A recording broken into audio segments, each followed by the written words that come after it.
Welcome to the Overdrive Outdoors podcast, your source for everything outdoors. Let's kick it into overdrive.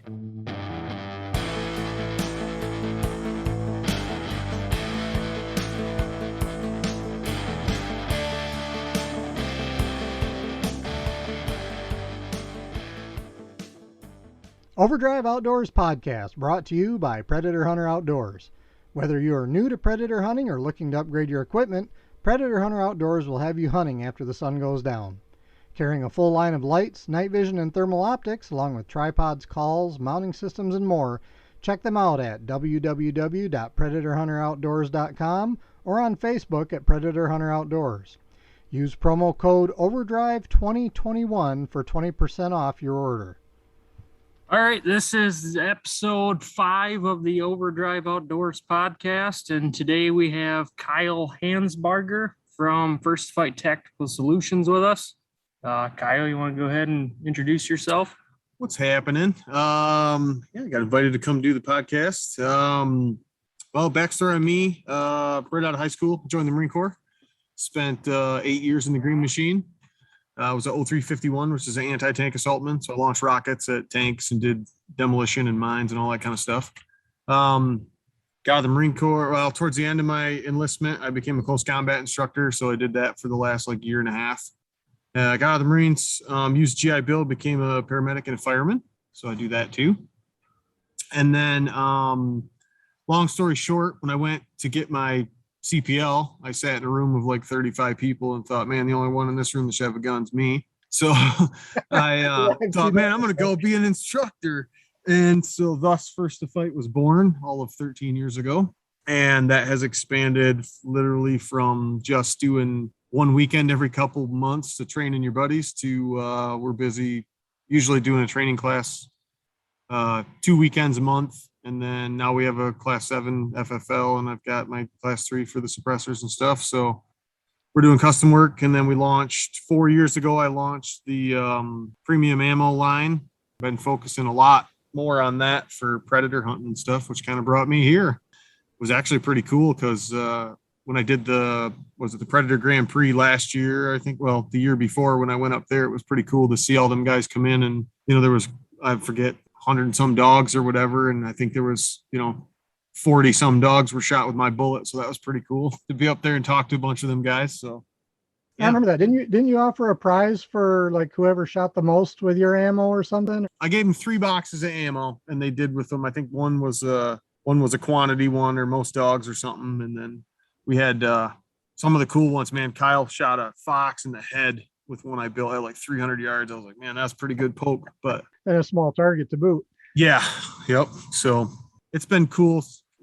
I love shooting long range. It's kind of the thing I like to do the most. And it's one of the classes that we teach. I love to shoot a rifle at distance. So when I got started, I was going to make deer rounds for guys was all I was really kind of getting into it for. And then, Clinton came to me and was like, hey, have you ever thought about making something for predators? I was like, yeah, how hard can it be? I can make a deer bullet. I'd be able to make a predator bullet. And so obviously 223 is usually where you start. Everybody's got one. And I started with 3 bullet offerings there. And then I was, to my knowledge, one of the only people that in the beginning, you could buy what I called combo packs. So I did 6 rounds of each load that I made. So you didn't have to buy a box of 20 and go, man, my rifle hates that. And I've got 14 of them left. You could buy boxes that had literally, 4 or 6 of each thing I offered in it. And you could shoot and say, hey, all right, my gun likes this one. Now I'm going to buy this. And we don't do a whole lot of it anymore. Just not a lot of people ask me for it. Now most of them kind of just know which one they want. Plus with the homework that I've got into it now with all the different calibers and stuff, usually you can call me and tell me my barrel's this long and I got this twist. And I can say, yeah, you probably want to just run this one. So going back, you went into the Marine Corps fresh out of high school, you said? Mm-hmm. Okay. Then you served 8 years, you said? Yep, I did 8. We went to Iraq in 03, and then I was a close combat instructor prior to the 06 deployment for Fallujah. So where did you do that at?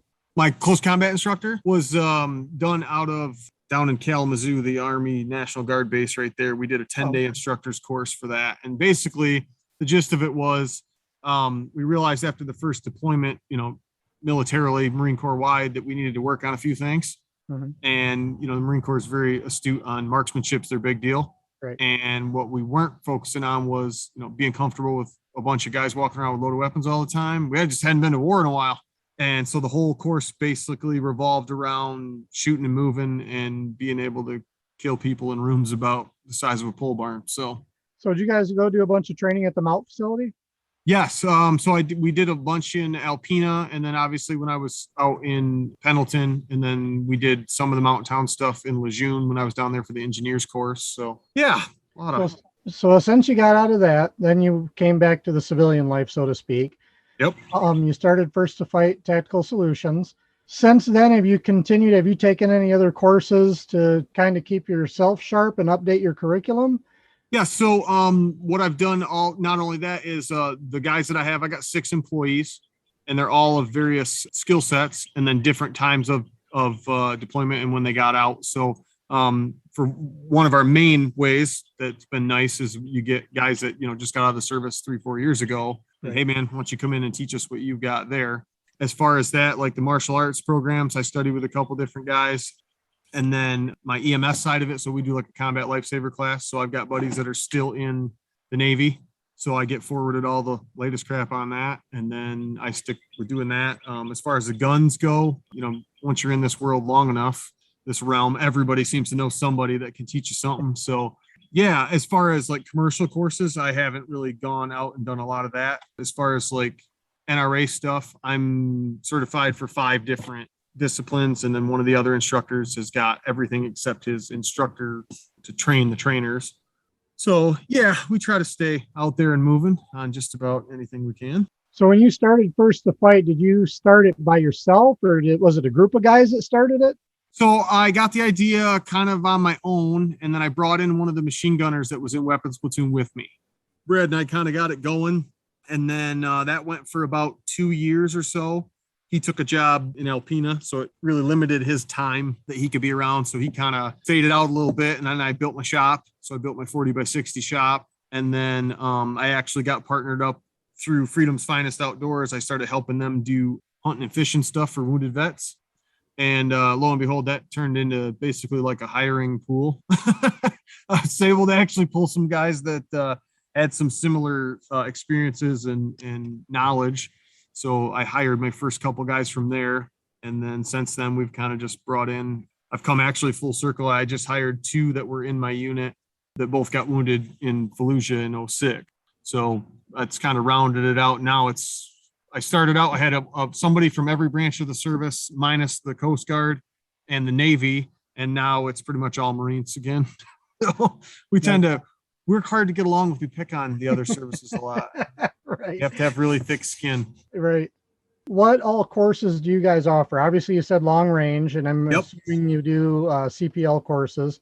What other type of courses do you offer? So we run a CPL, we run a pistol operations or attack pistol class. There's a level 1 and a level 2. You got to take 1 before you can take 2. Same with the carbine. And then we do a shotgun course, which I teach a bunch of the breaching stuff that we did, and then some just shotgun operation stuff. We do a land nav course. So if you want to learn to read a map and stuff, we got that one. Combat lifesaver, I do. The long range, we have McMap. So we have a martial arts open hand defensive one that we teach. And then up until last year, we also had, me and the guys built a house at the range. So we did have a full on mount house you could use. Oh, very cool. We took it down last year. It needed a bunch of revamping, and then with lumber going nuts, we didn't end up putting it back up. But the gun club that I work with most, which is Oak Hill Gun Club outside of Portland, they have assured me that as soon as lumber comes back to somewhere normal, we're going to actually rebuild the house. So we'll be back doing mount.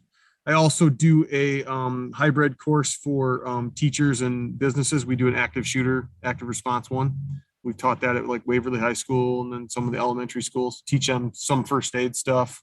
It's just hard to get it around people's head. They think, they call 911, they get something immediately. Well, I worked with SWAT for a short time, and like, we're talking hours, man. Especially if the shooting has potentially stopped and we're not sure where it's at, then it takes us a minute to get going. So, right. Absolutely. So it sounds like you guys offer a pretty well-rounded curriculum. Do you do any law enforcement or military training?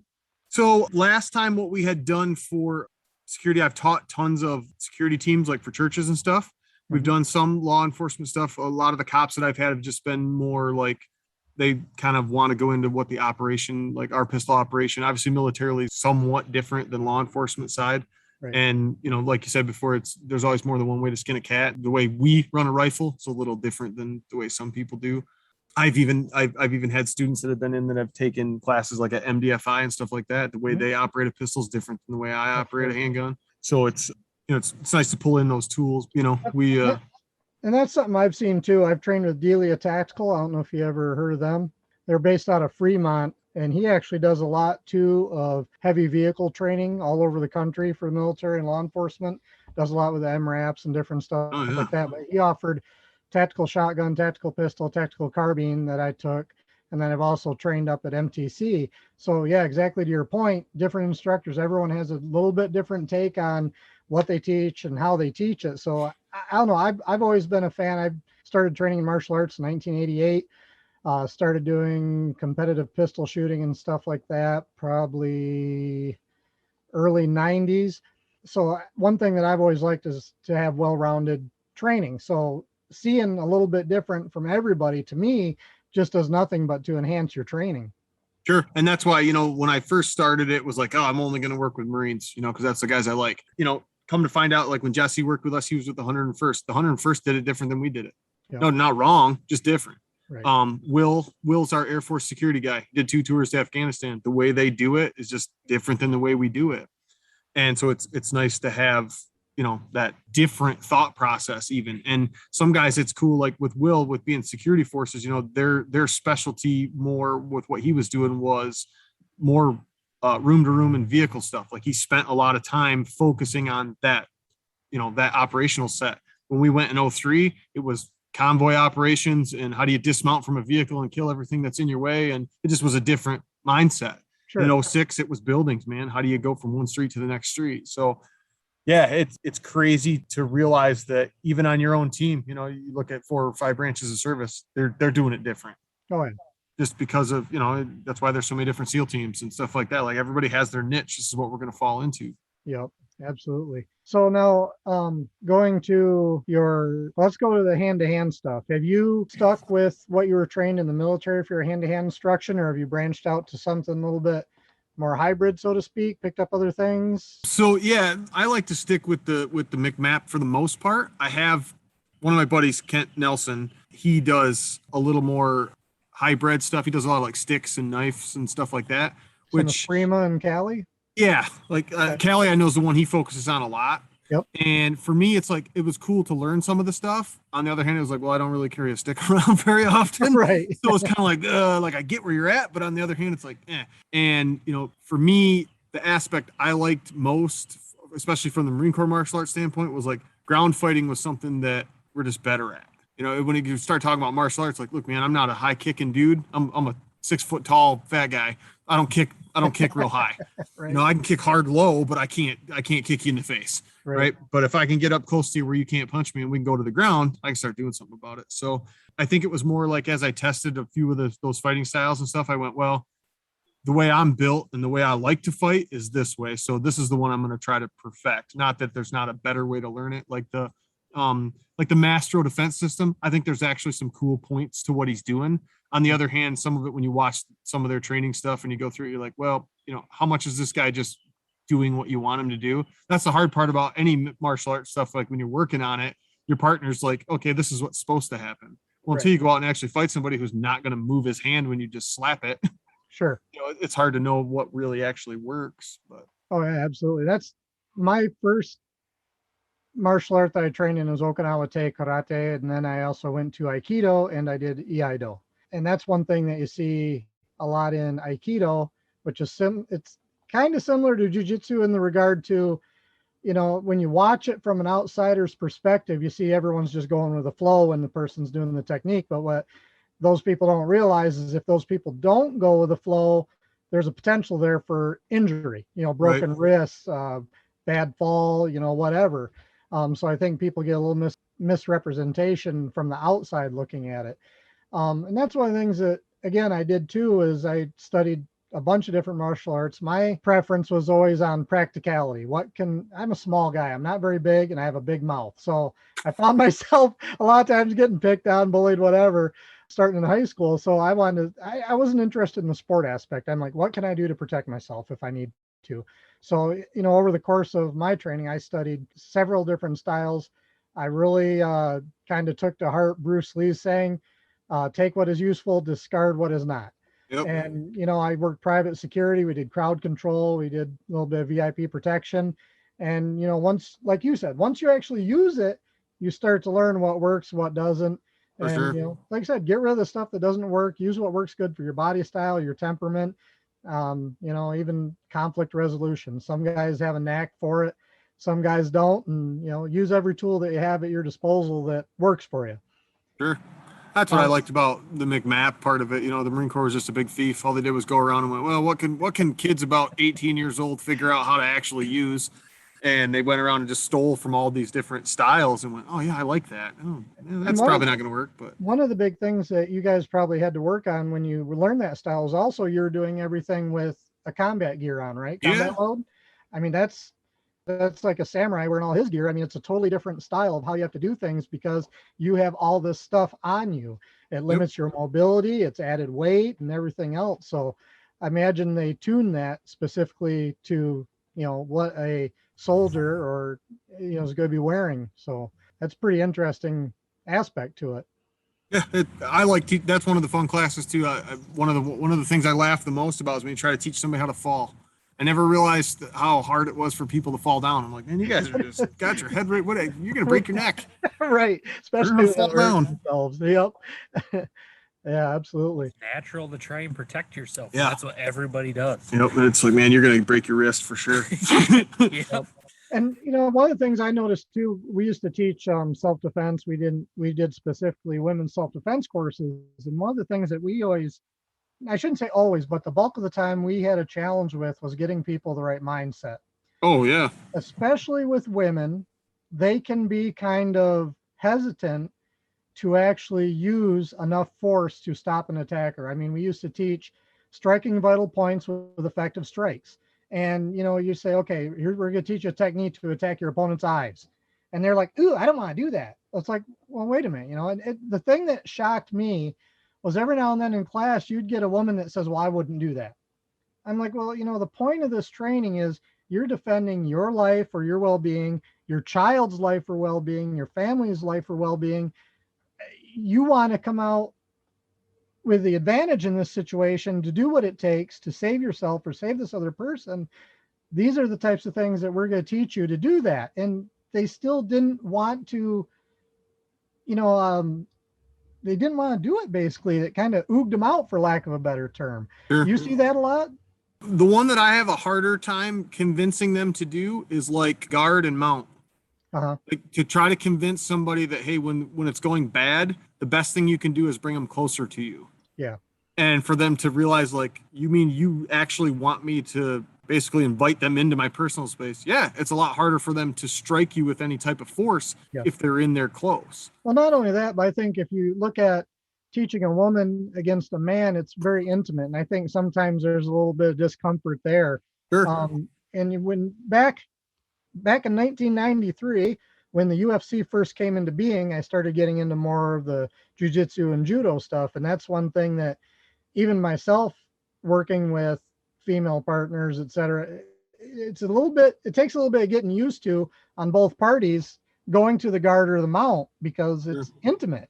But as long as you keep that focus on, hey, we're training, this is why we're training, I think that helps a lot. But and what I try to convey to them and convince them is like, look, when you especially because probably a good 90% of the time of this is going to go down if it's a female, it's going to be a male attacker more than likely. You already know that statistically your strength advantage is just it goes one-sided. Right. So now it's like, okay, what can you do from this position that allows you to have leverage, which doesn't take a ton of strength to break things as long as you have leverage. But I try to tell them, like, the best part about being in the guard is the fact that the strongest part of your body is your legs, period. I don't care who you are, your strongest part's your legs. So use that to your advantage, if nothing else than to just squeeze them at the diaphragm to make it harder and harder to breathe. And everybody who's spent any time fighting knows 30 minutes or 30 seconds on a punching bag feels like, 3 hours. You're like, geez, I'm worn right out. Yep. One thing that I remember when we were doing a women's self-defense class is we had a woman in our class one time that actually been through several attacks and assaults. And she was one of the few women that I took some bruises from. She says, I've been there, I've done that. And she was going everything Deadpool style, maximum effort. And, I think I came out of that with more bruises than she did. But, she picked up the lessons well. She understood what it was about, and she was all about it. So it was great to have that type of mindset as opposed to the other ones. They're like, I don't know if I could do that. It's like, we're trying to give you the tools so you can, but a lot of it is that mindset. Oh, it's definitely, being able to put in some type of combat mindset, be able to fight for your life. She knows what's on the line. Well, yeah. And one of the probably the best ones we taught was we had some of the Grand Valley volleyball team. One of the girls almost got abducted in the Granville or at the Meyer. Oh, wow. And so her mom actually lives close to me. So she got her and some of the girls from the team, and then all the siblings. And then, friends found out about it. So we had a bunch of these girls, and it was just kind of the same deal. You're sitting here with a bunch of 17 to 24-year-old girls. The last thing they want to do is, hey, I met you 5 minutes ago. Now I'm going to get on top of you type of deal. So they don't like that. Well, once it was funny as we sat there kind of on a break and we were just kind of talking and taking in life, lessons and stuff like that. And the one girl that said, they tried to grab me and force me into a van, the whole tempo of the class just changed. All of a sudden these girls became violent, which is exactly what I wanted. I'm like, right. You can whoop on me all you want. I don't really care. But just the fact that you realize, hey man, we're not screwing around here. Like, I'm trying to teach you something that potentially, could save your life. And then that spawned into some of the other stuff, like, hey, how do you cut zip ties and duct tape? When you're bound, hey, the two best, most available restraints in the world are duct tape and zip ties. So to realize that duct tape, when you turn it and wrench it, it just becomes stronger when you make it more rope-like. Well, if you turn around and leave it in its form and you literally just squat your feet, it'll just tear it in half. And you're like, oh man, it's trying to get him in that, hey, I want you to have a violent mindset, but I also want you to have a calculated, thought out mindset. Hey, if I'm going to do something, if I'm going to expend energy, it needs to be calculated and I need to be doing it for a reason so that I'm not just wasting my time, tiring myself out. Efficiency of movement. Exactly. Want to lengthen your time in the field and shorten your scouting time? Not only does the Huntwise app show you property boundaries, landowners' names, and in some cases even their phone number, but using the app will show you the wind direction on the map of the place you want to hunt. And the HuntCast feature shows peak movement times for various species, including predators. Get the Huntwise app at www.huntwise.com, the Google Play Store, or the Apple App Store. For only $59.99 a year for Pro or $119.99 a year for Elite. Use promo code OVERDRIVE20 for 20% off an annual membership. So now let's skip forward to the firearms stuff. How far out, when you do your long range shooting, how far out are you able to shoot at your location? So right now we're shooting 1,000. Oh, nice. So I didn't know that. I know there's very limited areas where you can actually shoot that range. I mean, it used to be only Camp Grayling, and then in terms of an actual facility, and then MTC opened up. And then are you part of that group over on the east side that was trying to open the one? Nope. So the one I've been using is Young's Long Shot in Indiana. Oh, okay. Because where I'm at, just right there by Lansing, for me to get to Young's, it's about an hour and 30 minutes. It was actually closer than Lake City. Oh, nice. So I was like, well, shoot, man, I might as well just start using that. And their facility is super nice. They've got all the ranges maintained, everything. Basically, you could show up to that place with a rifle and bullets and you're good. All the targets are the paint's there. They got a gator to take you down and back and replace stuff. And it's just a very well run. They've got a 9-bay that's an indoor that's heated, so you can even shoot in the winter. And then they've got an elevated platform that lets you see everything. And we cover, the goal is you show up Friday night and we kind of do the meet and greet thing. We meet up at the range. I get a chronograph of everybody's rifle. I do my sight measurements and everything. And then I can put that all in the ballistic computer so that I know I can basically build a rough range card for just about every gun that's there. Everybody goes back, has dinner. We kind of get all that done. I get to do some range checks or whatever. Saturday morning, we get into the bulk of the book work. So we'll spend usually from around 8 or so until about 1. We'll head out to the range from that point. We'll shoot from about 1 to anywhere from around 8 or 9 at night, verifying our range cards, getting through all that stuff, practicing our wind reading and our range estimation and shooting positions. And, the fundamentals, I think what escapes people is the fact that, good shots all start at the basic. Hey, what's my parallax?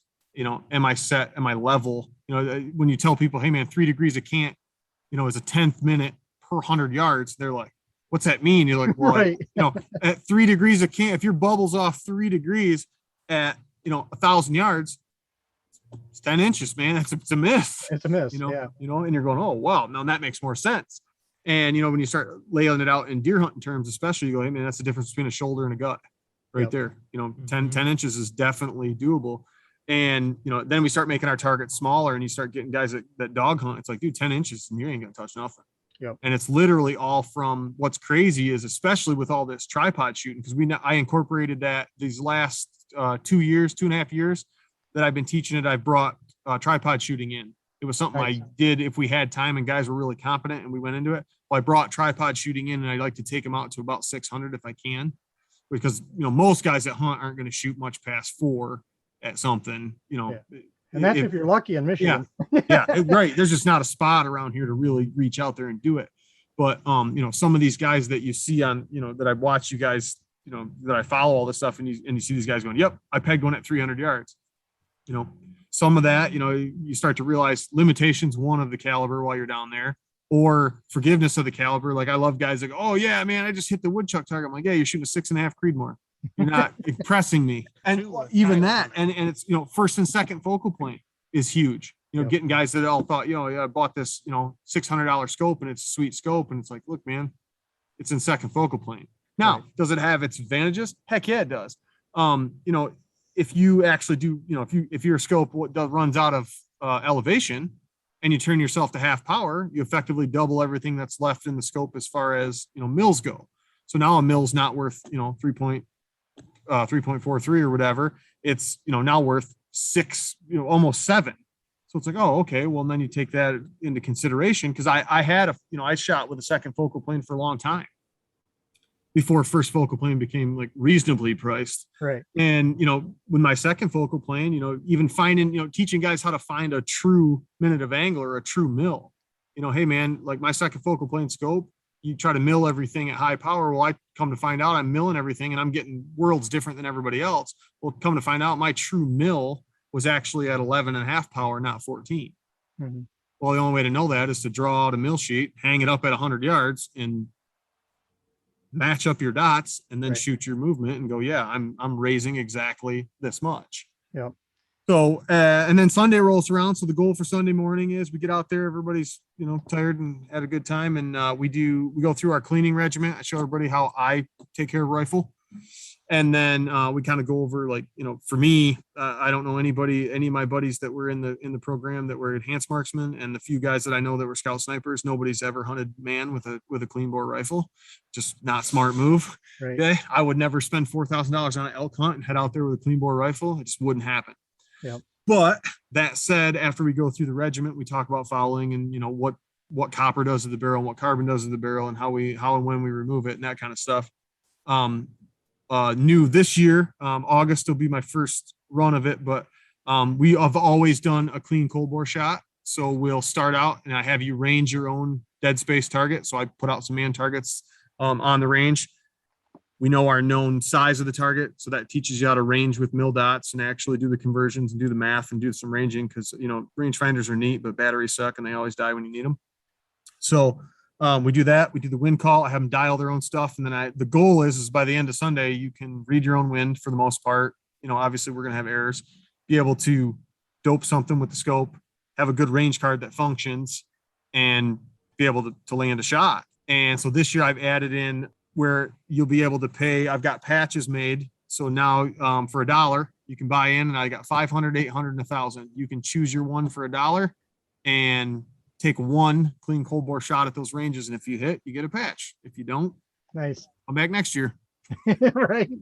So the goal was to kind of make it something even more exclusive. We Sure. based it off, we were talking about it one day at the shop and I said, I'll never claim to be a sniper because I never got a hog's tooth, and I mean, would have been sweet to get one, but cards were what they were. So, but having that exclusive, being able to say, hey, I went to this class, and at 800 yards after I learned it, I was able to punch steel with a clean, cold rifle, and hit target on the first with what I learned. So, I don't think you'll see a lot of these patches floating around real soon, but hopefully we'll see a few over the next couple of years. People will be getting it. Right. And that just takes a lot of time. And that's one thing I think in Michigan is you just don't see a lot of that. And, facilities and trainers like yourself and what you guys offer and, MTC and whoever else around is bringing that to the Michigan crowd more, which I like to see personally. I think it's another, going back to martial arts, having strong fundamentals is going to make you better on everything further out. Like you said, you may not be a good high kicker, but if you have a strong kick, it's still going to work. If you have a basics on what that kick's going to be, it's going to work. And same thing with shooting. You may not have regular opportunities to shoot a target at over 400 yards, but if you can make that shot, chances are the ones closer are going to be a whole lot easier. Sure. So having those strong fundamentals off the bat is just going to make you better off in the field. Well, and we've seen, a strong influx now that it's been going for so long. This last 5 years, really, I've been getting a lot more customers that are like, hey man, I drew an elk tag in this spot out west. This is a $5,000 hunt. At this point, what's $575 to learn how to actually pull off a shot at 600 yards? So that brings up, go ahead. And, my best one was, this last guy, I did a custom load for the rifle. So he had a 300 short mag. He drew a New Mexico bull tag, and he shot it's a 398, I think it was, something like that. And he shot his furthest shot when I met him. He'd never shot a rifle past 150 yards. So we took him out to range and did everything, and he ended up killing his bull at about 360. Nice. One shot, dropped it. Perfect. So, he sent me a picture. I mean, this guy, you couldn't have got a bigger smile on him. He's holding on to that gigantic bull elk. And I said, I take tips in tenderloin. Right. Sure.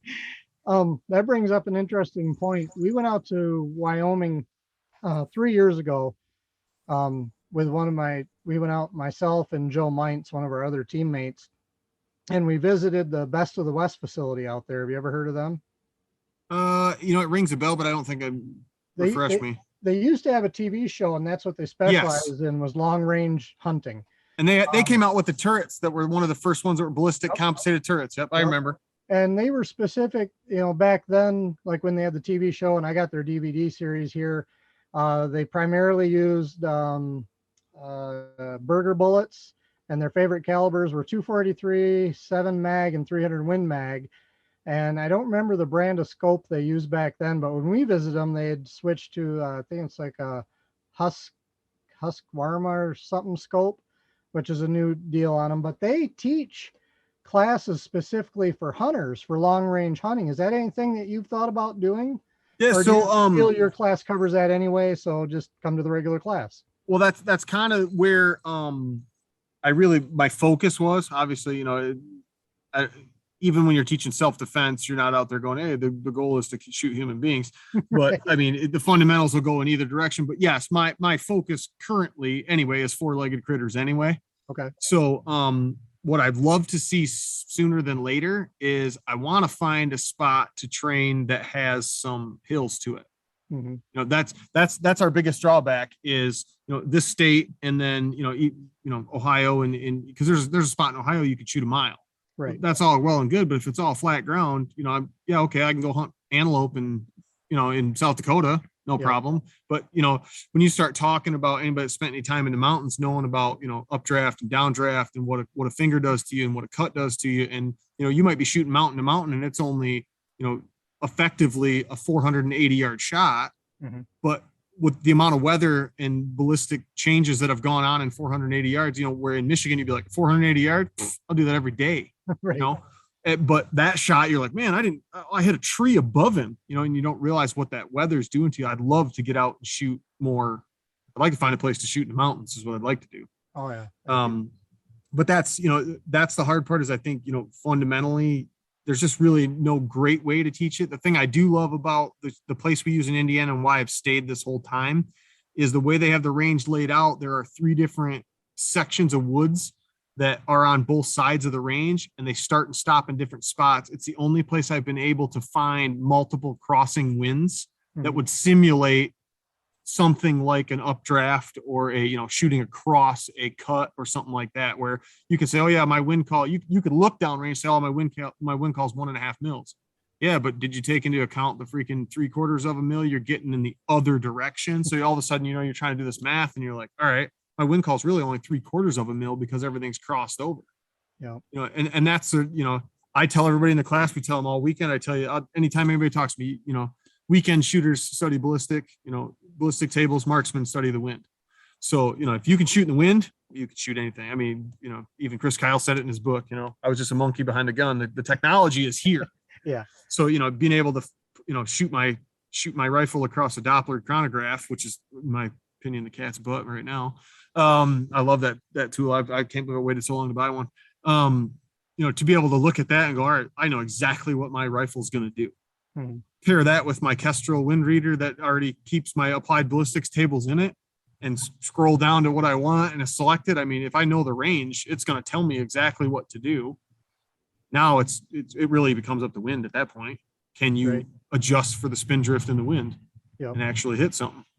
Okay, so here's kind of a personal question for you. This or digital? Which do you use, or do you use both? So I don't have mine in the truck right now, but I'm a paper data book guy. Oh, okay. I do have, if you're gonna, if I was to recommend a ballistics program as far as the tablet goes, because I do use them, Applied Ballistics is the one I like the most. I have played around with the Lapua one, the Hornady one. There's a handful of different ones.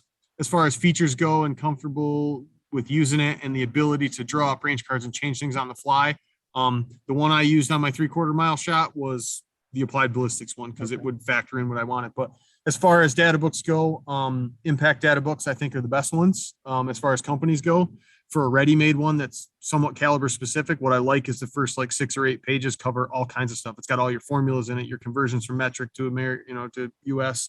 It's got common sizes when you're doing milling. It'll tell you how wide a stop sign is, what a fence post looks like, how tall that is, common animals like woodchucks. So when you're doing milling, you say, oh, I see this out there. All I got to do is mill that and know it's that size. Hey, this is my range. So to interrupt you for just a second, because I forgot we're doing audio, not video here. What I just showed Kyle was a rifle data book. And back in the day, that's primarily what was used, is every rifleman had the data book where you record the data, you record cold bore shots of different ranges, range cards, everything in a book that's specific to a gun and load. Now you're seeing a trend to a lot of electronic or digital things that, will have that same data, right? And an electronic unit, whether it's, on a tablet, or I know there's some that are specific just for rifle shooting. Am I right? Yes. And I mean, even ones like the Applied Ballistics program and my, my lab radar, even for my chrono data, that one literally has a phone app. I can I can look at it right in the palm of my hand. But the hard part for me is the old Marine in me won't ever die, and anything that runs on battery or needs service for anything is never gonna be good come combat time. That was gonna be the next thing I was gonna say, is batteries always die, so it's good to have a hard copy. And that's, when I started looking at it, when I tell people, they're like, oh, I got this, or I've got this rangefinder. The guys that have been running like the Eliminator, the Burris Eliminator, when it came out, going, oh, well, I just have to range it. The scope does the adjustment for me. Yeah, till the battery dies. Right. And you're going, man, I'm staring at a 400-inch bull elk on a $5,000 hunt, and my battery's dead, and I can't freaking do nothing about it. Yep. So, that's there. I've come a long way with even the complexity of reticles. Is gone just crazy. And when I started, it was mil dots, man. If you didn't run mil dots, you were wrong. And then from that, it went to the TMR because I could be more finite with my milling. And currently, the one I run, and now there's tons like him. I run a Horus 56 in my optic, and then I got a Horus 36 in my spotting scope, so they match up to each other. Nice. Once you get past how busy everything is going on in there, and you start using it, oh man, makes everything faster. Oh, tons, to start shooting at distance and go, when I first got my Horus 56, I was still dialing dope on the thing. And I'm like, what am I doing? I paid $3,200 for this piece of glass, idiot. Use it. Right. And so I'm like, oh yeah, all I got to do is hold up and over and hold up and over and hold up and over. And I'm like, oh man, this is. And what I loved about it was really the corrections, like a follow up. You saw your impact. I didn't really need a spotter at that point. I could say, oh, I effed up. It's over here, and the grid was already lined up with where I should have put it. Switch the grid and send it. And when you start telling people, hey man, that bullet takes 1.7 seconds to make it 1,000 yards. The sound gets there in almost twice the time. If you're fast and you can run the bullet and see the correction, the second bullet can already be on its way before the animal even goes, what the heck was that noise? Right. And with suppressed now, that's changed the game even more, to be able to say, look, man, you can effectively have an error at range and be able to correct it and still do what you're trying to do. Yeah. So next question I'd have for you is, how many of the guns that you shoot, let's say long range or in your courses, are dual purpose for you? Do you have any that you'll shoot a competition with, but you'll also take out hunting? Yeah. So everything that I built for the most part was dedicated to doing the 4-legged / 2-legged varmint hunting. Okay. As far as a comp rifle went, I only own one that I would even consider to be more of a competition rifle. And I still would call that, a heavier version of a deer gun.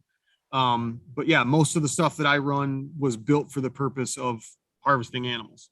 Okay. And I work around that because, I feel like when I'm going out to learn this craft, the craft isn't for me to sit like F-class shooters, hey man, more power to you. It's not my cup of tea because I'm not the guy pulling the trigger. And it's like, hey man, I get it. But if you were into building precision rifles to do that and really knowing, I'm even not a shooter. I'm a bipod shooter or a tripod shooter or a bag shooter. I'm not a lead sled shooter very often. The only time you'll find any rifles I use in a lead sled is when I'm load developing for resale. So I can say, guys, hey, look, man, this bullet's going to do this, whether you can hold the gun still enough or not. Right. But yeah, other than that, it's, my guns were purpose built for use, and some of them are a little heavier than they need to be, but heavy guns shoot. That's the moral of that story. Just gotta be stronger, right? That's right. You just got, one day I'm going to hit the age where it's like, screw this, man. I'll take the whooping on the shoulder one time. Right. So do you have a preference, bolt or semi? If I'm going distance, I kind of like a bolt gun. Okay.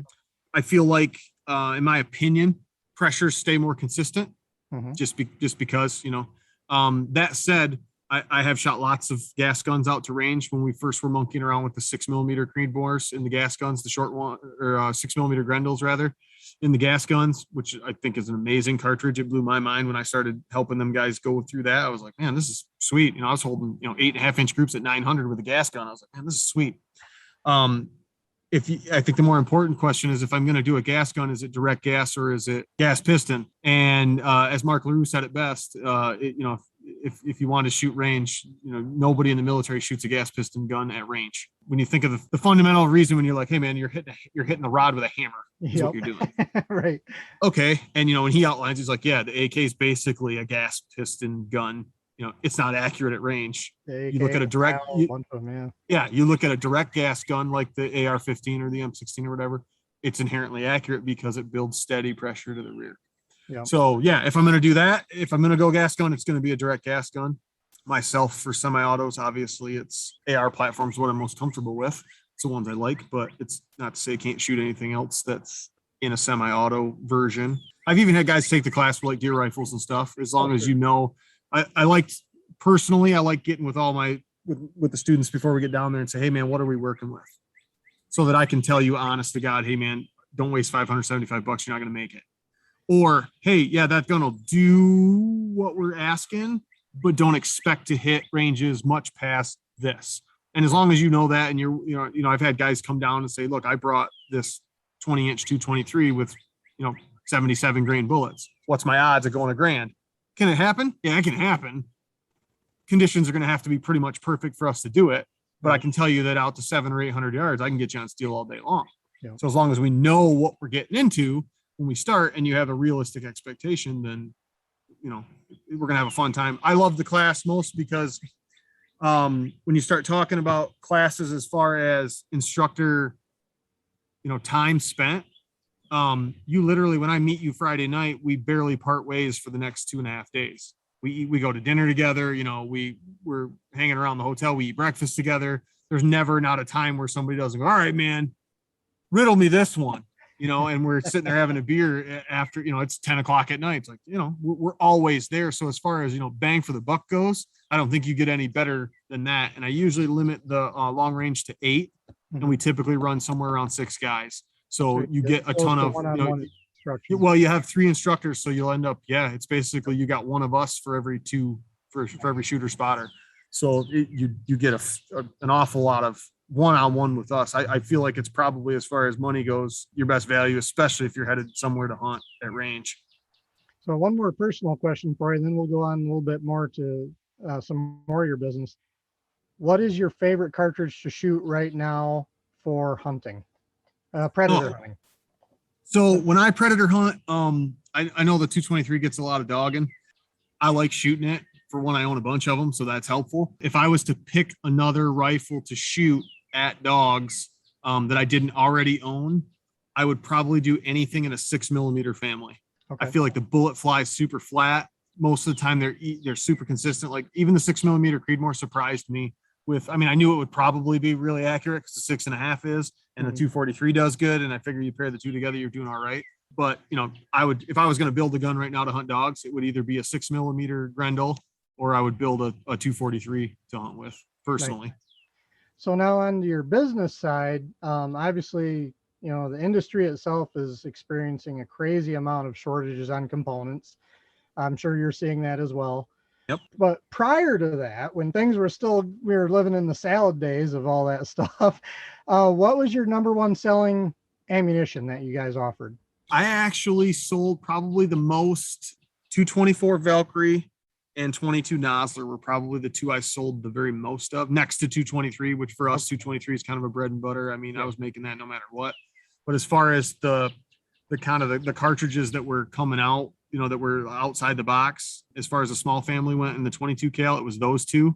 The Valkyrie mainly because, I can't even tell you how many people told me I bought this gun or I spent money on this gun and I can't get it. It doesn't group for crap. I've heard that a lot with the Valkyrie. And I just went with, well, you know what? That 69 grain TMK that Sierra tells you you're not even supposed to shoot at animals, but blows about a pop can size hole in them. Seems to run absolutely amazing out of that gun. And I've had, like Tom Dixon's one of the guys that's been shooting that bullet since I started it. And he's like, dude, and he shoots his out of a 224. And he's like, it land-based him, man. It puts him right down. Mm-hmm. The bigger cartridges, the 6.5 Grendel, I probably made the most of in the bigger cartridges. Nice. Go through the process of a little bit without giving away any secrets, obviously, but when you develop a ammunition cartridge that you're going to carry to sell to people, what's your process for choosing the bullet and the load? Because these are going to be used again, probably a good cross section of different guns if it's going to be a mass offering. Yep. So what do you look for when you're trying to choose your components to develop a load for sale to consumers? So the first thing I'll do is once I get enough people that have asked me, hey, do you load this? I'll say, okay, once I probably get 10 or 15 guys that ask me in the course of 3 months, if I don't already load it, I'll start looking at loading it. My first question I ask them is, what's your barrel length and twist rate? That's going to guide me to what size bullets we probably want to go with. Mm-hmm. As far as weight goes. As far as choosing a bullet, I'm not brand loyal to anyone. So I'll load Bergers or I'll load, Hornadies or I'll load, Sierras or Noslers or whatever. But when I typically start with ones that I'm very familiar with. So I will usually start with a Sierra or a Nosler just because I use a ton of them. Hornady's probably my third right after that. When I go through that, like I said, I usually base it off the twist rate of the rifle, and that gives me a good wheelhouse on where I'm going to start running it. Then after that comes the research of, hey man, how fast does this thing like to go typically? Mm-hmm. And so, you spend hours on all kinds of forums and all kinds of this and that and talking to guys and, okay, what do you think? And, what do you think? I've been shooting this one and, kind of run with that. Powder selection becomes my next point. Hey, I want to go fast. Or if it's a bullet, say I want to go fast. All right, well, what do I got in the wheelhouse that's going to burn, quick, give me a lot of pressure and stuff. Myself, when I start to choose powders, anytime I can go temperature insensitive, I do it. Yep. Because the suck part about Michigan is one day it's snowing and one day it's 60 degrees. Right. And that was one of my biggest complaints when I started into this, that guys that were shooting ammos that were made either down south or out west, it was like, hey man, when it gets 12 degrees in February around here, this gun just don't like it. Yeah. It shoots great in the summer, but it just don't do good here. I said, well, I want a bullet that it don't matter if it's July or if it's January. When you throw it down the pipe, it's going to do the same thing.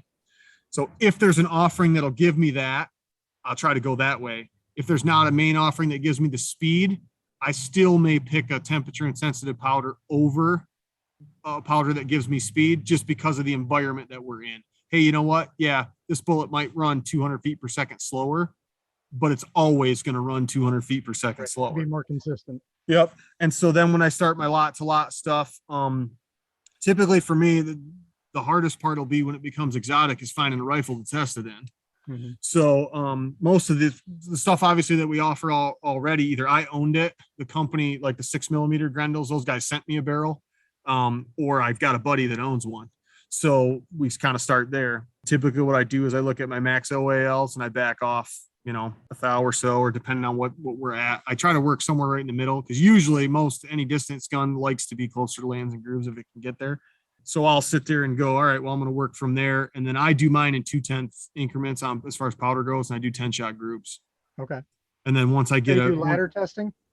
Once I get a load that I like as far as grouping, because that's kind of more where I'm at. And then I go across my chronograph, and then I get my standard deviations, and then, get my feet per seconds. And I want to see, how consistent it's going to be. And then what I'll do is see what it's supposed to do, because I'll build a load. I've got load charts or range charts for every one of them.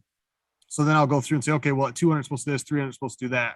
So I can actually go through and verify that and say, okay, well, does it actually do this? I still do that at 100 yards, just for lack of space sometimes. But, if you build, like you said, a ladder chart, and I just go, okay, well, it's supposed to go up, 4.5, inches at 200. Well, if I put my 200-yard dope and I fire the round and it goes 4.5 inches above my zero, then yep, we're probably pretty good there. And I run it off of that. So when I do my, obviously load testing days is the fun one for all the guys, because we get to go shoot and it takes about 10 hours to get them all done, because I try not to heat anything up, or, I want a pretty good consistency. The only time I'll ever really stop shy of 10 rounds per load is if I shoot 5 and then we're talking, I can cover it with a dime. I don't need to shoot the rest of them. I got a pretty good idea of what we're dealing with. So that's the fun part. And you get to go back and I make them pull all the other ones apart. Yeah, we don't need any of this stuff anymore. This round's not going to shoot here. So we're just going to run with this. Well, the super popular stuff, I'll play around as when I had a lot more components, I would play around with, hey, I found a load that shoots really good and groups really sweet. How fast can I make it go and it still do that? Mm-hmm. How slow can I make it go and do that? Hey, can I change my seat depths? Because like you said, the one that always makes me nervous is all the auto load and gas guns. Man, what I actually ran into right in the beginning was, even though the gun loved to shoot at, a couple thousandths below maximum, if you chambered the same bullet 3 or 4 times, I don't care how hard you crimp the sun gun, eventually that bullet starts to work forward. And it was a huge problem in the 450s and the 350s, because the straight wall cartridges love to walk forward. Yep. Doesn't matter what you do. So then it was like, all right, well, how far can I push it in to make sure it's reliable over and over again and still get a group that's worth the crap? And obviously, almost everybody I've dealt with during this realizes that, hey man, sometimes no matter what I do, a gun doesn't like a bullet. It's just the way that it is. So I had a discussion with a guy at work last week. I think it was, we're talking about 450 Bushmaster. Now that's a load that you guys offer, right? Yep. I offer it in 200 grain, 225 and 250. The 225s and the 250s are Hornady FTX bullets, and the 200 grainers is a Barnes TSX bullet.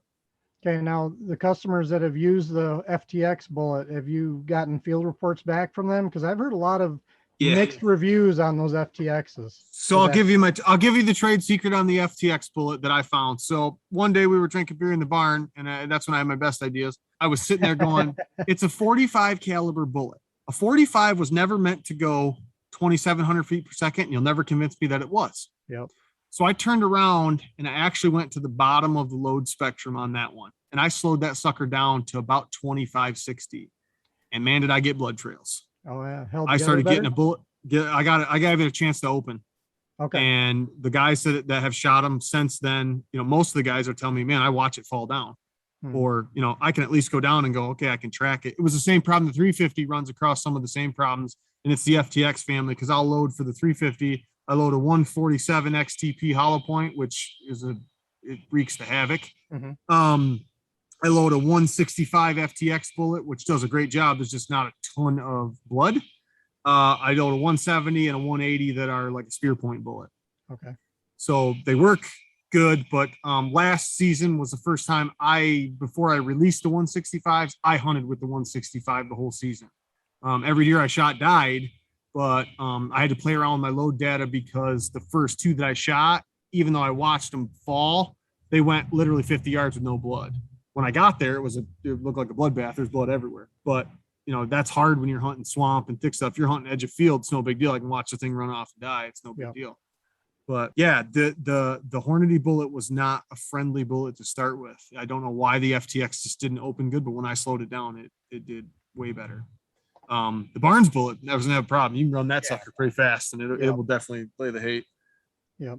I use the FTX in my 45-70, and I shot my first bear with that round. And it was funny because at camp, I was the guy with the biggest gun. I had the 45-70. We had one guy had a 6.5 Grendel, one guy had a 308. Both those guys shot their bear and they dropped in their tracks. I shot my bear, the 45-70. It ran like 30 yards. And I'm like, what the hell is going on here? Right. Well, obviously, shot placement is part of it, but I did get a pass through on the bullet, but we found that jacket completely separated from the core of the bullet, which I personally don't like that type of performance. I want it to hold together a little bit better. So I also have some, I think it's like 260 grain Barnes bullets for that too, but I haven't played around with them yet. But if I use that rifle a bit more, I might switch to that and see how they do. Either that or I'll go back to the 405 grain Remington soft points. Yep. Those ones expand. Yeah, right. It's like throwing a brick at something. Yep. And I've used Barnes in my 6.5 Grendel. I've taken deer with those and coyotes on accident because that's what I had in the gun when I shot the coyote, and those always have performed well for me too. So I know we get a lot of hand loaders around, and one question that you see, I think on a pretty regular basis, is crimp or don't crimp. My personal feeling is on my bolt guns, I don't crimp. I don't either. Semi-autos, I always crimp. Yep. And when I crimp, I use a Lee factory crimp because I don't like a roll crimp. What's your opinion on that? So same for me for the most part. When I know it's a bolt gun, like my bolt guns, all I do is set neck tension and then seat my bullets. For the gas guns, I crimp, for those. For my manufactured stuff, I crimp everything because I don't know what they're putting it in. Unless you specify, hey, I'm loading it in this gun. This is what I want to do. Then I can do either. Are you using a roll crimp, a taper crimp? No, I use Lee crimp dies for pretty much everything. Or Dillon's crimp die. Okay. Depends on which system I have, but now is the Dillon similar to the Lee? Or yep. It's just a crimping. Yep. Nice. I guess I didn't realize Dillon offered that. Yep. I have yet to use a Dillon press. I've seen them. I have buddies that have them, and I have yet to have one, but I really would like to have one if I was doing more volume shooting. When I was doing a lot of like IDPA and IPSC stuff, I was using a Lee Loadmaster, which I had it tuned great. I could crank rounds out like nobody's business. I loaned it to a buddy, and after I got it back, it never worked the same. So I just got rid of it. But yeah, those Dillons are worth the money if you can get your hands for sure. I started with a Loadmaster, and the thing I hated the absolute most that got me away from the Loadmaster was their auto prime. I hated that plastic part. I had about 30 of them in the drawer every day. Right. And I switched to, now I have 5 Dillons. And as long as you keep spare parts kits for everything, you don't break a whole lot of stuff. But I mean, you can if you get going. But as far as smooth goes in volume, of the ones I've used, I had an RCBS for a while. I still do the bulk of my precision. Like if you were to call me and say, hey, I want to build a load for my rifle and you want to drop me or ship me the gun, and I build it for you. When I do those, I do them in case lots of 100, and I do those all single stage. So I do everything one off. So you want accurate rounds. It costs money because that one it takes for freaking ever, but it's something we do. Another question on preference then. If you're using the Dillon, it has an automatic powder dispenser, right? Sure. Yep. Okay. Some of mine do. Yeah. So, but when you're doing load development, do you still use that, or do you go to a balance beam or a digital? Nope. I have I have 2 digitals. I use a Lyman digital scale that processes it for me, shoots it out, Powder Master or whatever it's called. And then I have a second digital that I verify the weight with, and then we go up from there. My first Lyman one, I wasn't that impressed with. The Hornady one, I hated completely. Lyman came out and redesigned their trickler spout, and I like that because when I started this the first time I did it, I used an RCBS hand trickler, and I did every round, spun them out one at a time. I was like, yep, this is not going to work for me. This is taking way too damn long. No money to it. Yeah, this is taking way too damn long. Right. Now, for your preferred varmint load and your 223, what are you running? Are you running Hornady, Nosler? I run a 69 grain Sierra TMK out of mine. So are you shooting a 1 in 8 or 1 in 7? Yep. Both of my options. I have a 16-inch barreled one that's a 1 in 7. And then I got a 20-inch that I don't know why I keep burdening myself with taking it to the field, but I built it purpose built to be a heavy gun and it shoots great. And that one's a 1 in 8. But Okay. Yep, it likes a little bit heavier. It'll shoot 62 grainers pretty good too. Both of them will. Okay. Nice. What's the biggest caliber that you currently offer through First to Fight? So you can pretty much ask me for about anything on the website. I think we stop at like 308. Okay. If you contact me direct, I do 300 short mag, 300 win mag, 7 mag, 270. I load pretty much everything that's common. And at this point, if there's enough guys that ask me, I mean, we're so far in the game now. What's $35 on a set of dice? Right. So nice. Now, how many different offerings do you have currently? Most of the major pistols. So everything from 380 auto, 40, 45, 9, 357, 44 mag, 38 special. That's pretty much the common for that. And then as far as rifles go, we go 223, 224, 22 Nosler. Like I said, all the big ones, 7 mag, 300, 300 short mag, 270, 30-06, 308. 6.5 Grendel, 6.5 Creedmoor, 6mm Creedmoor, 6mm Grendel, 22 250, 22 250, 243, 450 Bushmaster, 350 Legend. I think that covers the bulk of them. So you have pretty good selection there. Yeah.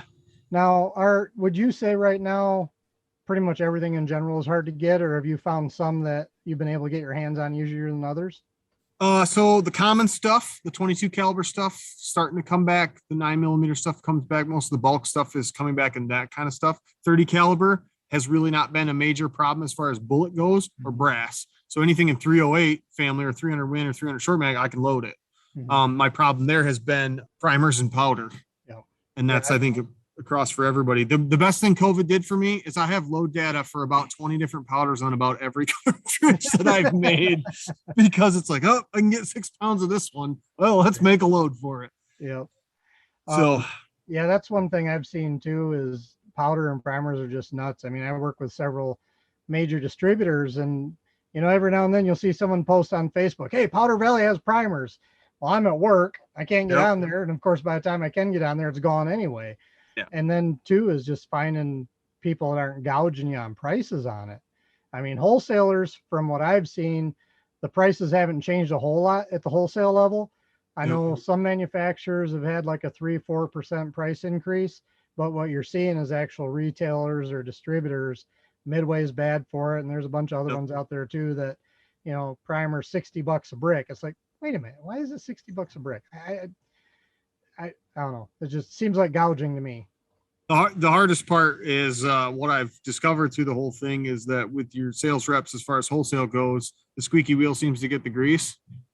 So if you've got the time, or somebody that has the time that works with you or whatever, that can call on your behalf, that has your account numbers and stuff, and you just keep bitching about every day at them, right. Eventually, before you know it, you get an email. Hey buddy, I'm going to send you this stuff. Do you want it all? Well, yes, I do. Yeah. Right. And, so yeah, it was right about the time I would run out, all of a sudden, after complaining, all of a sudden I get 4,000 small rifle primers. And I get 10 or 12 pounds of powder in different weights. But my Hodgdon rep told me basically, 8-pounders were going to be thing of the past for a while, which kind of sucks because, buying it in 1-pound containers really bites because, they hit you.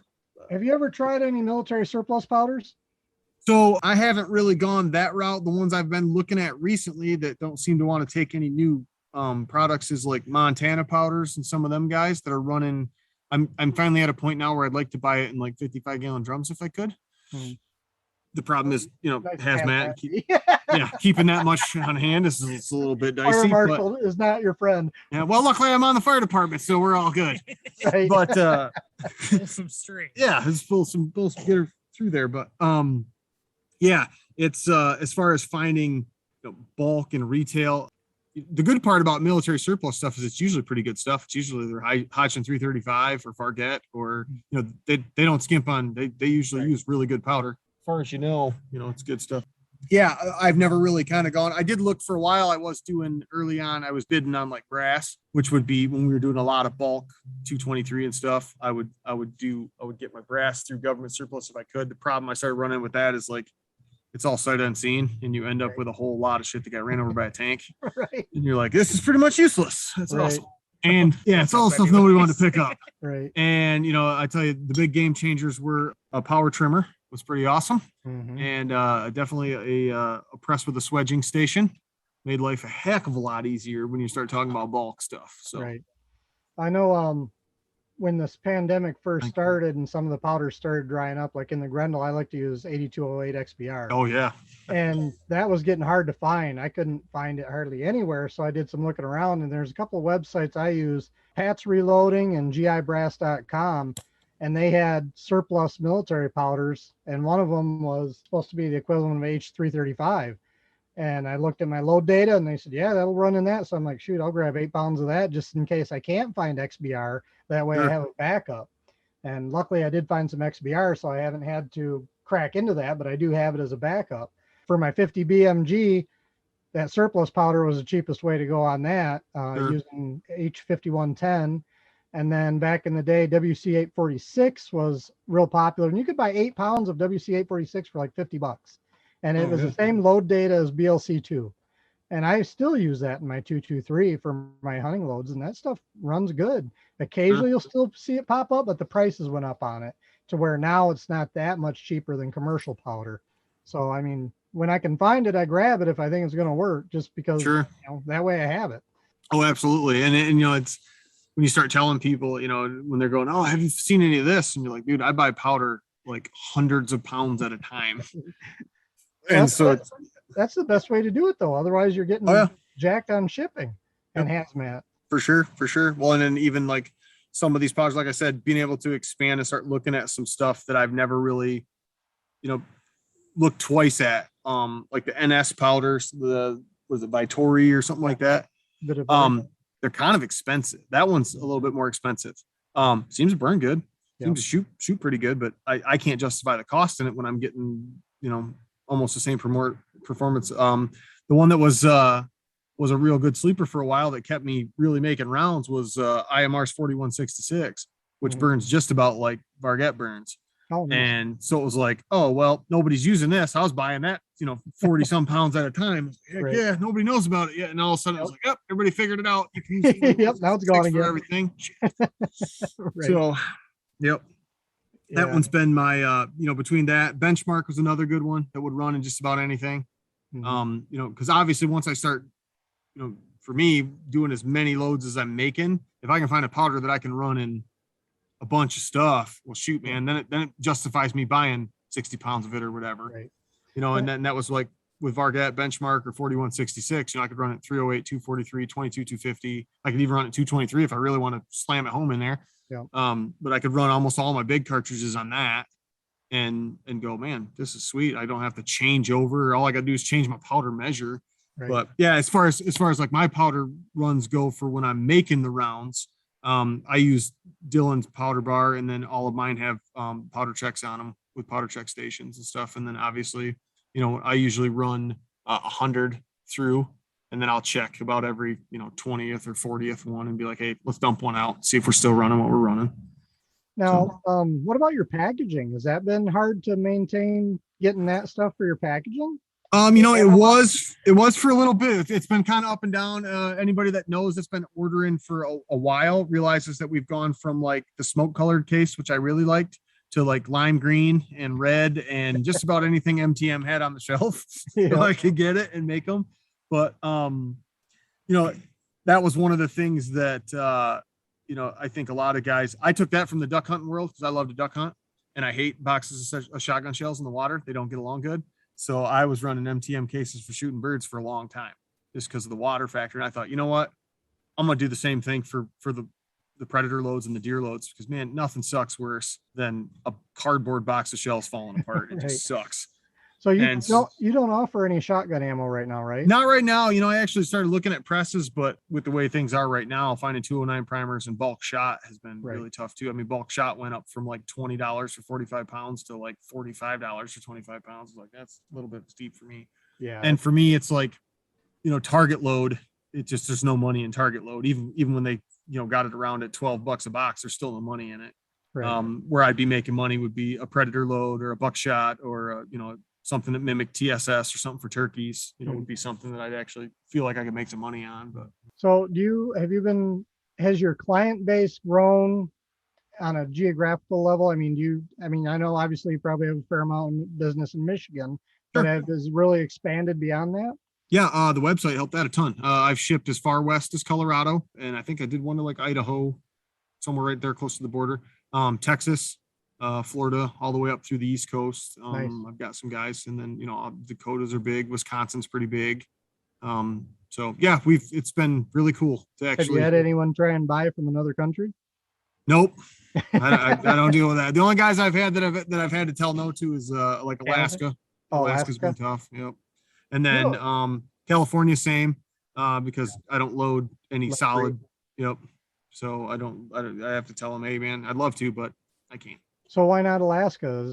I guess shipping like to go across to ship it over. You can do continental 48 without paying any extra. And sure. I'd like to help them, but hey. Same thing with Hawaii, probably. Yep, Hawaii's the same way. Yep. Okay.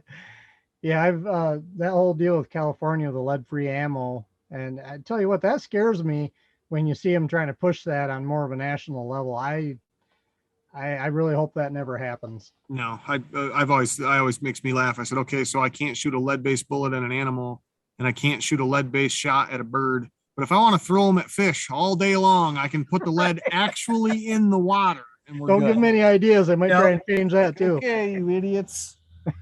Right. Yep, absolutely. So what's next for the company? So the big thing we kind of moved into that's been really tough, obviously with the component shortages and all that, is trying to stay in front of everybody. Because even the classes have sunk because, hey, nobody's got any bullets. Right. Where I shifted my gears to lately is kind of more of a long-term customer base. What I found when COVID started was I gained a ton of customers. The problem was most of those customers were a one and done, Florida, Alabama, guys I was never going to see again anyway. Yeah. And so I wanted to turn around and offer something that was, hey, you guys that have stuck with me since the start of this thing and have been making me the money. That's why, when I first did I ended up probably 3 months in, I was able to buy like 2,500 Nosler 55 grain orange tip, ballistic tip bullets. I saved every amount of that, all the primers and powders. I did that all for the Predator guys because I knew we were going to come into hunting season. Mm-hmm. And I said, look, man, I'm not going to just sell this stuff to guys that just want to buy 500 of them because they don't take care of me. Yep. And 500 bullets isn't going to take care of me. I want the guys that have always bought, 4 to 6 boxes, something like that have always been hunting my bullet, that have really taken care of us. So we switched gears kind of to let everybody know, hey man, if you're taking a class, if you are a long-term customer, if you're a kind of guy that's like that, I'm saving stuff for you. Yep. I want you to know that, like, hey, if you get a hold of me, like, hey, I haven't seen it on the website. I haven't seen it on the website. Yep. It's because I'm not posting on the website because as fast as I put it up there. I mean, in the last 7 or 8 months, if we would load, like Will and I were in the shop one time for almost 10 days straight, we loaded 2,700 rounds of various and it was gone in 14 minutes. Oh, wow. It's like, holy shit, dude, man. Right. That was a week's plus worth of work. My shoulder's killing me. And it's just gone that fast. Wow. So I switched over to I had guys that want to do long range in June. They're like, I'd love to come. I can't get the bullets. What caliber is your rifle? I've been saving stuff for you guys. I'm making sure you have it, obviously my staff guys, I try to keep them in bullets. And then a lot of the guys that, I try not to forget anybody, those guys that I've had for customers for a long time where I've seen your name more than once, like, I got you. I'm going to try to take care of it. So as far as what's next for us, it's just trying to stay. What I have noticed is like the engagement and stuff like that, even with social media, has dropped just because, you hit that stride of having to tell everybody no. Nope, don't have it. Nope, don't have it. Nope, don't have it. When you have it, I don't know when I'll have it. So it's been trying to keep up with some new stuff. Like we got the new hats going now, we got some new apparel, just trying to come up with stuff that, hey, like the Duracoat got big because it was like, hey man, what can I get you that doesn't require bullets? Mhm. Let me make you a one-off rifle. Let me make you a rifle no one else has. You go to the range or you go hunting and you pull this thing out of the case and nobody has this gun but you. And you could get out of that for reasonable. It was. So we, Joe and I did a ton of painting in the spring here early. We did a bunch of America ones. I just got done with the one I'll have up again now that it's finished is the 1776 theme one. Man, that thing is sweet. It turned out awesome. Do you have pictures of all those on your Facebook page or some of them? Yep. I put them up on the Facebook page pretty regular. We do some of it onto the website too. So when you're kind of looking at services and you go down through there, you can see our gunsmithing and the stuff that we're offering there. Repair's been big. A lot of guys have finally, kind of reached out and been like, hey, I know you do all this stuff. Do you fix them? Yeah, of course I fix them. So right now I got a Browning BAR and about 100 pieces on my bench that won't shoot. So those have been the things, just trying to stay versatile. It's been the hardest thing, is just trying to keep out there. And for people that are listening, what is your website address? So it's FTFTS.com is the website. Okay. So the abbreviation. Yep, for the abbreviation for the and then your Facebook page is straight out First to Fight. Yep, First to Fight Tactical Solutions. Yep, come follow along on that. I got an Instagram, but I'm not the greatest dude at paying attention to that one. I'm trying. They tell me I need all these things. These kids these days are telling me I need all the things. Well, yeah, you need a TikTok account too, right? Man, I don't know about that, but I can't stand. I tried to. I told the one kid when he was like, my IT guy's like, "Oh, we need to get you on this platform." I was, dude, I would never work if I had to keep up with all this social media junk. That's your job. Here, take some pictures and go do your thing. Right. So, it's pretty crazy. I mean, the same thing here. I've had more cold calls to my business here in the past year since COVID hit than I've had in the 15 years I've been in business. Easy. Yep. Probably 3 to 4 times more. And that's the thing. Same as what you were saying, you got to tell people I don't have it. Well, when you go get it, I have no idea. I mean, I've had guns on order for customers now for 6-7 months, and I keep calling my reps and I'm like, what's going on with this? And they're like, I don't know. And my problem, a lot of it is I'm a small shop. I don't do big volume. So of course I'm going to be the last one to get anything. And sometimes it's hard to tell people that, but that's what the facts are. Sure. I'm a small fish in a big pond. I got it ordered. That's the best I can do for you. Yep. And keep bugging my reps who are probably getting tired of me calling and saying, hey, where's that new Savage Edge at? Yep. But, that's the reality of what we have going on right now. Hopefully it'll straighten itself out here in the near future. What I talked about this before. People are asking about, well, when primer's coming back? When we had this last shortage, and I think it was right after the last Democratic candidate got elected, there's a similar shortage and run on things that was really bad. I mean, you couldn't even get 22 ammo, you couldn't get squat.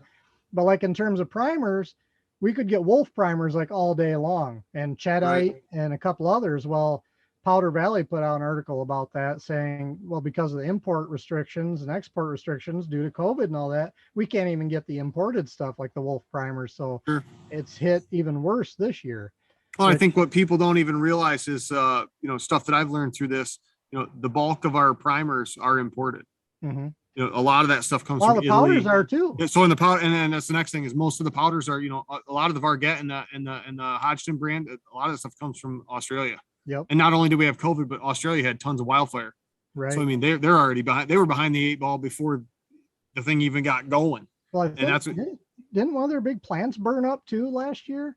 Probably. He told me the last time I talked to him, when I said, hey man, when are we going to get some Varget? I think he literally laughed at me on the phone and said, well, with everything that's going on, you probably can expect anywhere from around 2 years. Cause I love Varget. I've shot it for years and a ton of stuff, but it's been, thank God 4166 has been somewhat more available, but and it mimics it. But yeah, it was tough to hear that. Like, oh, a couple of years, cool. And then the primer shortages. But I mean, even the wolf ones, a lot of guys looked at wolf even back when it was available, like, oh, Russian primers. I've rarely seen a standard deviation from a primer set that burned better than a wolf primer. They actually shoot really good. I know. I loaded a bunch of mine just because, like I said, during that last shortage, that was all it was available. So I bought a bunch of it, and I normally use CCI primers, but I just started substituting for the wolf, and I haven't seen a performance difference. I mean, all those coyotes didn't complain. Nope. Yep. Yeah, the wolf primers, they actually burn really good. We actually ran them by choice for a long time out of the 308s that we were shooting distance rifles in. They burned good. Mm-hmm. Especially when federal gold medal matches were tough to get. Mhm. And then I've since switched, like you said, most of the stuff I run now is CCI stuff. I run BR2s and BR4s most of the time, especially when I don't know what it's going in. I got to have something that's a Magnum primer cup so that we don't have slam fires and semi-auto guns and stuff. So, Yep. Very cool. What's Joe doing over there? Is he lost? I think No, I'm here.